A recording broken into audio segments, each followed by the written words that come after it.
प्यास की वजह से रोज़ा तोड़ देना, इसका क्या हुक्म है?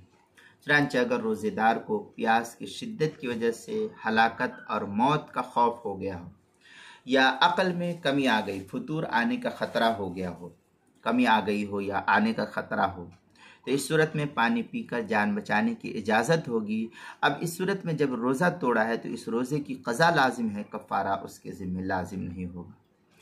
दूसरी सूरत यह कि अगर प्यास की शिद्दत की वजह से किसी को हलाकत या मर्ज़ का अंदेशा हो तो मजबूरन रोज़ा तोड़ने की उसको इजाज़त और शरई एतबार से अल्लाह ताला की तरफ से दी गई है।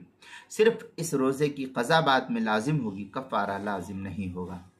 तीसरी सूरत यह कि अगर प्यास की शिद्दत के बगैर पानी पी लिया तो क़ज़ा और कफ़ारा दोनों लाजिम। अभी प्यास लगी नहीं थी लेकिन यूँ ही जो है वो पी लिया, तो इस सूरत में इसके ज़िम्मे क़ज़ा लाजिम और ज़रूरी होगी। चुनांचे फतावा अल-बहर राइक़ वगैरह के अंदर है, अकला और शरीब आमदन गदा व दवा उन क़ज़ा व कफ़रा। ये अल-बहर राइक़ की इबारत है, जिल्द नंबर 2 सफ़ा नंबर 276 पर इसको नकल किया, जो HM सईद कराची का छपा हुआ नुस्खा उसके अंदर।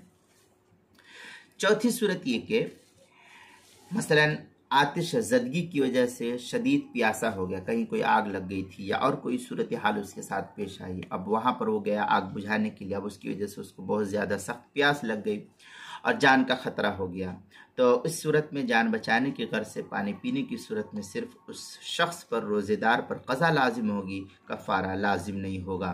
चुनांचे मैंने 2 नंबर और 4 नंबर की जो बहस की है, और 1 नंबर 2 नंबर और 4 नंबर की जो बहस की है उसकी 2, 3, 4 की तफसील ये है, फतावा आलमगीरिया के तहत नकल किया है, अलबाबुल खामिस फिल आज़ार अल्लती तुबीहुल इफ्तार व मिनहा अल अत्श वल जू कदालिका इदा खीफ मिनहल हलाक और नुकसान अल अक़ल। इस तरीके की इबारत फतावा आलमगीरिया जिल्द नंबर 1 सफ़ा नंबर 207, जो मकतबा रशीदिया कोयटा बलूचिस्तान का छपा हुआ नुस्खा उसके अंदर।